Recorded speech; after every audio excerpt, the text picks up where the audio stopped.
Isang hotpot na pagkain ay umabot ng 20,000 yuan. Dahil lang nagkamali ng ihain ang resto. Sabi nila nakakain daw ako ng Kobe Wagyu. Pero nagtatrabaho ako sa customs. Hindi pinapayagan ng bansa namin ang pag-import ng Kobe Wagyu. Maaaring nagkasala sila ng smuggling. Kaya naman panloloko. Ngayong araw mali ang binangga nila. May waiter na nagdala sa akin ng isang plato ng baka. Nasa kalagitnaan ako ng pagkain. Nang bigla siyang tumakbo papunta sa akin. At sumigaw sa akin ng galit. Aso ka ba? Bakit ka kumain ng ganyan kabilis? Nagkamali ako ng naihain. Natulala ako. Hindi pa ako nakakita ng ganitong resto. Kumain lang ako bilang customer. Pero minura pa ako ng waiter na aso. Tama, baka naman talaga ang in-order ko. Pero ang naihain sa akin ay Kobe beef. 20,000 yuan ang isang plato. Wala akong nakitang pagkakaiba. Hindi ba pareho lang na baka? Nagsisinungaling ka. Sigurado akong napansin mo iyon. Naisip mong nakatipid ka kaya minadali mong kainin. Wala kang hiya. Maghintay ka. Nakita kong pumunta ang waiter para tumawag ng iba. Hindi ko napigil ang mapangiti. Ang napakalaking swerte ay kusa pang dumating sa akin. Taga-customs ako. Alam kong hindi talaga pinapayagan ng bansa ang pag-import ng Kobe Wagyu. Ang restong ito maaaring nagkasala ng smuggling. O kaya naman panloloko. Kung ibibintang pa sa akin. Iyon ay paghahanap ng sariling kapahamakan. Hindi nagtagal. Tinawag ng waiter ang may-ari. Binata, kasalanan namin ang maling naihain. Pero bakit mo naman ito? Pinipilit mong samantalahin. Ang platong ito ay 20,000 yuan. Magbayad ka muna. Kayo nga ang nagkamali ng ihain. Bakit ako ang magbabayad? At sinasabi mong Kobe beef ito. Ibig sabihin ba ay iyon na nga? Wala ka bang mata? Kahit aso makikita kung ano ang tunay na Wagyu. Hindi ba makikita ng tao? Oo, hindi ko talaga makita. Sino ang nakakaalam kung peke iyan? May ebidensya ka ba? Sige, kukunin ko ang resibo ng pag-angkat at ipapakita sa iyo. Para maniwala ka, huwag siyang patakasin. Pinanood ko ang may-ari na kunin ang resibo. Kung wala sana ay ayos lang. Kusang dinadala ang ebidensya sa harap ko. Sa ganitong kahilingan ngayon lang ako nakakita. At sa sandaling iyon, biglang tumunog ang telepono ko. Kinuha ko ang telepono at tinignan. Nakita kong kasamahan ko sa customs ang tumatawag. Tinagot ko ang tawag, pero nakabalik na ang may-ari. Natakot akong makita niya sa screen ko, na may nakasulat na customs Lowly. Kaya dali-dali kong inilagay ang telepono sa bulsa. Pero hindi ko pinutol ang tawag. Binagsak ng may-ari ang resibo sa mesa. Hindi ko inasahan na sa Huamao Road pa. Ang Fuguan Nagation Changsha Hotpot ay talagang may Kobe beef. Kaya pala may lakas ng loob kang singilin ako ng 20,000 yuan. Natigilan ng may-ari, ay binanggit ko pa ang address ng resto niya. Ako lang ang nakakaalam, para agad siyang magdala ng team dito. Sapat na naalam niya. Alam kong sa isang resibo lang. Kaya sinabi ko, nasaan ang invoice mo? Hindi pinapayagan ang pag-import ng Kobe beef. Tulad ng inaasahan, biglang nagalit ang may-ari. Itinutok ang daliri sa ilong ko at minura ako. Ipinakita ko na ang ebidensya. Sino ang nagsabing hindi ko kaya? Basta makapaglabas ka pa ng isang ebidensya. Pagbabayad ako ng maayos. Sige, wala akong invoice. Pero may kontrata at tala ng bank transfer ako. Hintayin mong ilabas ko. Kapag hindi ka nagbayad, ipapabalik ko ang mga binti mo. Pinanood ko ang may-aring galit na umalis muli. Natutuwa ako sa loob ko. Isang pagkain lang naman ito. Ang kriminal ay sunod-sunod na nagdadala ng ebidensya sa kamay ko. Sayang talaga. Hindi ako maaaring magbayad, dahil ayon sa batas babayaran niya ako ng triple na kabayaran. Kailangan niya akong bayaran ng 80,000 yuan. Pero taga-customs ako, parang sinasadyang bumili ng pekeng produkto, na paggamit ng batas para kumita. Siguradong mapapag-alitan ako ng opisina. Pero sa sandaling iyon, narinig kong sumigaw ang waiter sa may cashier. Boss, nagbayad na siya. Napatulala ako, ang waiter na nagkamali ng ihain. Habang nagsasalita kami ng may-ari kanina, ay ninakaw pala ang bag ko sa likod ko. Kinuha niya mula sa bag ang isang bungkos ng pera. Napasisigaw ako sa takot. Ibaba mo iyan. Iyan ang pera ko para sa kotse. Totoong may 20,000 yuan sa bag ko. Pero iyon ang down payment ko sa kotse. Hindi siya nakinig. Mabilis niyang inilagay ang pera sa drawer at ikinandado. Sa sobrang galit tumigil ako sa pagkain. At pumunta sa counter. Paano mo nagawang nakawin ang pera ko? Sino ang nagnakaw ng pera mo? Natural lang na magbayad pagkatapos kumain. Tinitigan ko ang waiter sa harap ko. Pakiramdam ko parang may liwanag siyang kumikislap. Hindi siya waiter. Para siyang Diyos ng kayamanan. Ayon sa trabaho ko, sa oras na ito hindi ako dapat magbayad. Pero ang ignorante sa batas na waiter ay ninakaw ang pera ko. Pinilit ang pagbabayad. Diyos ko, hindi lang sila nagdala ng ebidensya sa harap ko. Inayos pa ang problema ko sa trabaho. At gusto pa nila akong bayaran ng 80,000 yuan. Inayos pa ang problema ko sa pera. Anong klaseng espiritu ito? Halos maiyak ako sa tuwa. Lumapit ang may-ari at tumingin. Tinulungan ako ng waiter na magbayad. Agad niyang pinuri ang waiter sa ginawa nito. Ang taong ito ay napakabagal. Ayaw lang talagang magbayad. Boss, bukod sa baka, mura naman ang iba pang ulam. Ibawas na ba natin ang sentimo? Ang pag-round off ay kabutihang loob. Ang hindi pag-round off ay tungkulin. Binata, tulad mong walang hiya, naiinis ako sa iyo. Wala kang karapatang pagbigyan ko. Narinig mo ba? Kailangan mo pang magbayad ng 35 yuan para sa ibang ulam. Sa pang-iinsulto nila, kinuha ko lang ang telepono ko at tinignan. Naputol na ang tawag, pero nag-text si Lowly. Malapit na kami, huwag mong hayaang makatakas ang may-ari. Hindi ko napigil ang ngumiti. Pagkatapos, inilagay ko ang telepono at bumalik sa upuan.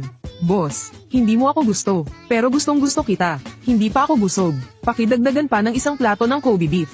Nabigla ang lahat ng naroon sa sinabi ko. Para nila akong tiniting ng baliw. Hoy bata, anong kalokohan ang ginagawa mo sa akin? Kanina ayaw mong magbayad at ang bagal mo. Ngayon gusto mo pa ng isa pang plato. Noong una akala ko niloloko mo ako. Kaya ako naging emosyonal. Ngayon alam ko ng Kobe beef iyon. Kaya pala napakasarap. Hindi ba pwedeng umorder pa ako ng isa? Huwag mo akong paikutin. Sabihin mo kung ano talaga ang balak mo. Kanina sinabi ninyong hindi ko kaya magbayad. Hindi ako masaya ngayon. Kailangan kong patunayan na kaya ko. Sabihin mo kung maghahain ka o hindi. Nagpakita ng pag-aalinlangan ang mukha ng may-ari. Parang hindi niya maintindihan ang intensyon ko. Boss, nakita ko siyang naglaro ng telepono kanina. Baka may tinawag na tao. Sa isang iglap, lalong naging marahas ang ugali ng may-ari. Kaya pala napakayabang mo. May tinawag ka palang tao. Natural lang na magbayad kapag kumain. Makikipagpaligsahan ka ba sa dami ng tao? Inutusan ng kusina na maghiwa pa ng isang plato ng karne. At magbantay sa pintuan na may hawak na panakot. Kung sino mang manggulo ay turuan ng leksyon. Opo, boss, bata. Sa lugar ko gusto mong magdala ng mga kaibigan para manggulo. Talagang hindi mo alam ang kapahamakan. Salamat sa pagbibigay ng 20,000 na hindi pa sapat. Pinipilit mo pang bigyan ako ng 40,000. Hindi pa rin naiintindihan ng may-ari.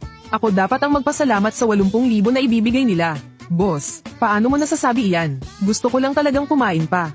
Mas mabuti pang huwag kang maglaro ng kung ano-ano. Nasaan ang perang ibinayad niya kanina? Ibigay mo sa akin. Ide-deposito ko agad sa bangko. Boss, ibig mong sabihin nagpapanggap lang siyang kumain. Pero ang totoo gusto niyang nakawin pabalik ang pera. Tingnan mo kung paano niya ako tinititigan ng palihim. Siguradong ganoon nga, mukha naman siyang pulubi. Ngayon gumastos siya ng 20,000 yuan. Siyempre iisipin niyang nakawin niyon pabalik. Ibigay mo sa akin ang pera. Ide-deposito ko na ito agad. Nakita kong kinuha ng boss ang pera at aalis na. Naalala ko ang sinabi ng mga kasamahan ko sa customs. Huwag siyang hayaang makatakas. Bigla akong kinabahan. Agad akong tumayo at pumunta sa counter. Hindi ka pwedeng umalis. Aba bata, alam ko nang gusto mong nakawin pabalik ang pera. Kakadeposito ko pa lang sana. Hinabol mo na ako agad.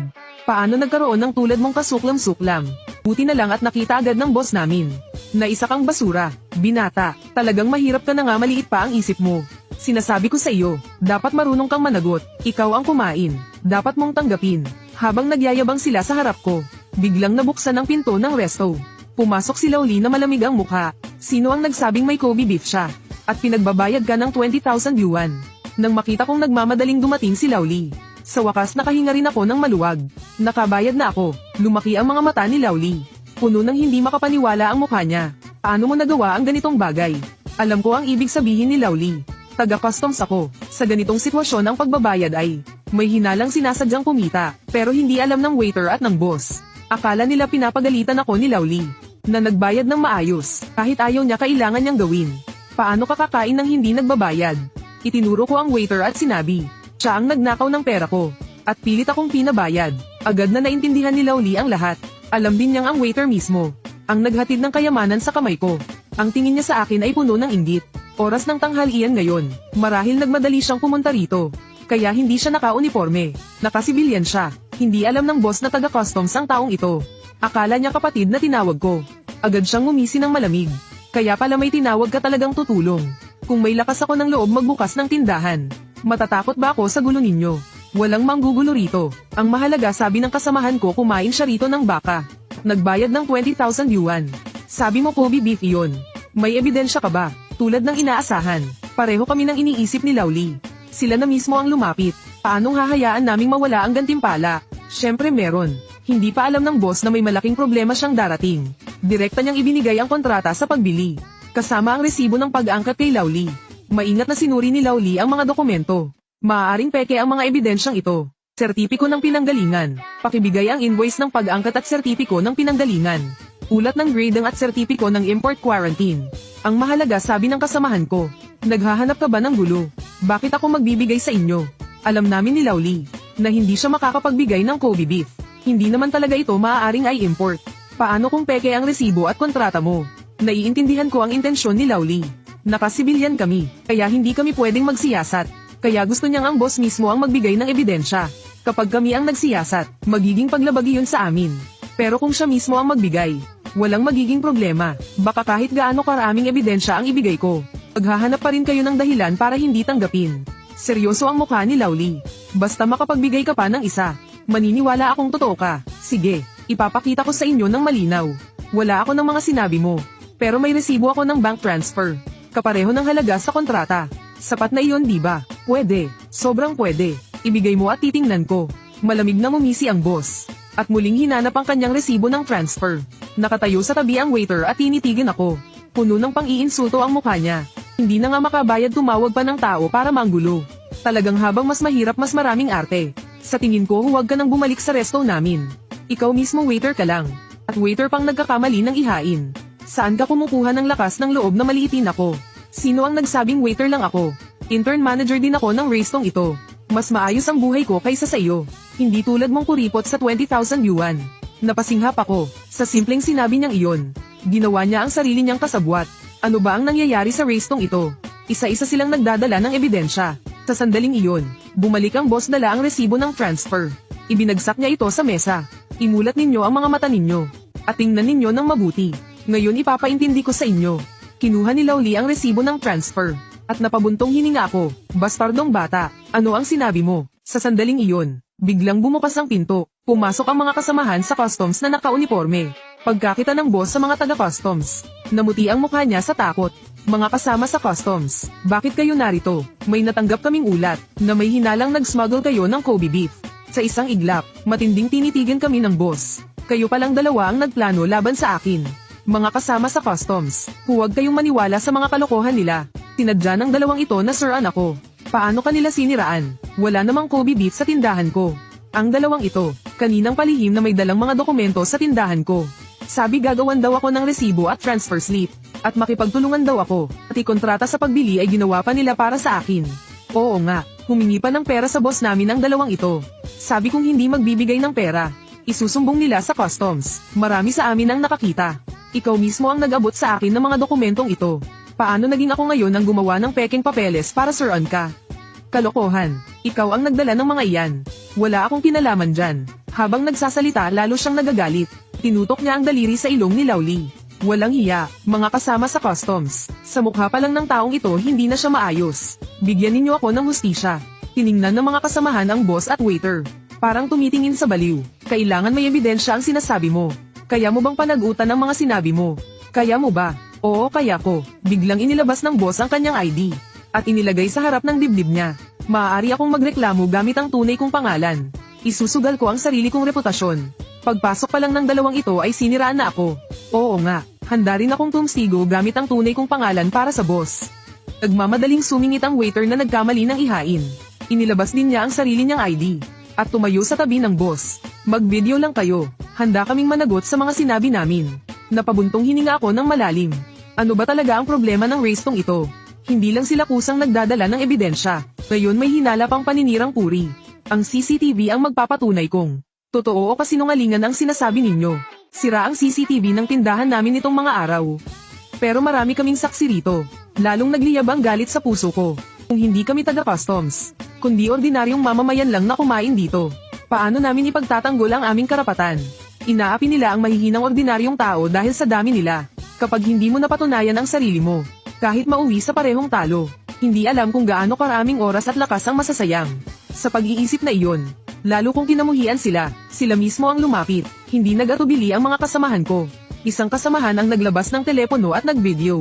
Kinuha na ng ebidensya ng paninirang puri nila. Kayong dalawa ang mananagot sa batas sa mga sinabi ninyo. Tama ba? Handa kaming managot. Sila ang pumasok sa tindahan para siraan ako. Nang makita ang dalawa na matigas ang ulo, napailing si Lowly. Hindi ko akalain. Ako pa ang naging naninira. Napangiti ang lahat kay Lowly. Tinasabi mong peke ang mga dokumentong ito.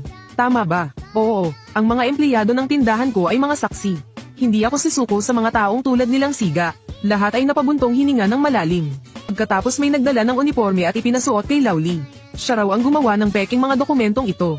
Tama ba? Tapos na ang lunch break. Panahon mo nang isuot ang uniforme. Sa isang iglap, napatulala ang boss at ang waiter. Isinuot ni Lowly ang uniforme. Huminga siya ng malalim. Narinig kong may problema ang kasamahan ko. Kaya nagmadali akong pumunta. Wala nang oras para magsuot ng uniforme. Salamat at dinala ninyo ito para sa akin. Kinuha ni Lowly ang kanyang ID sa bulsa. At iwinagayway sa harap ng boss. Ikaw ba ay taga-customs?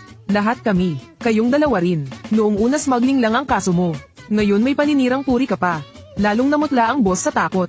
Ang waiter ay nagtangkang tumakbo. Ngunit hinarang siya ng ibang kasamahan. Sa kontrata ng pagbili mo, mukhang umabot sa 100,000 ang halaga. Hindi iyan maliit na halaga. Kalokohan iyan. Nanghina ang mga tuhod ng boss sa takot. At lumuhad siya sa lupa. Hindi talaga ito Kobe beef. Australian Wagyu ito. Nasilaw lang ako sa pera. Tumayo ka. Huwag kang lumuhad. Mas magaan ang kaso ng panloloko kaysa smuggling. Sino ang nakakaalam kung pumipili ka lang ng mas magaan? Sa pagitan ng dalawang kaso. Ngayon, ayon sa batas sisiyasatin namin ang tindahan mo. Mga kapatid, maghalughog. Boss, sana huwag kang sangkot sa smuggling. Inaapi ka na nga niya. Bakit inaalala mo pa siya? Hindi, kakabayad ko lang ng 20,000. Kung totoong nag-smuggle siya, hindi na ako makakahingi ng refund at danyos. Linawin ko muna sa iyo. Tutal nagtatrabaho ka sa customs. Kung alam mong peke pero binili mo pa rin, baka hindi ka suportahan sa refund at triple penalty. Huwag kang mag-alala, hindi ako ang kusang nagbayad. Ninakaw ng waiter ang pera ko, at sapilitang ipinambayad. Pagkarinig ng lahat, biglang nagalit ang lahat. Pinlano pa ninyo ang sapilitang bentahan. Lumingon ang boss, at halos masiraan ang ulo sa pagtingin sa waiter. Bakit mo ninakaw ang pera niya para ipambayad? Napahamak mo ako ng husto. Boss, hindi ba sinabi mong siguraduhin magbayad siya? Hindi ko naman alam na taga-customs siya. Ang ibig ninyong sabihin ay,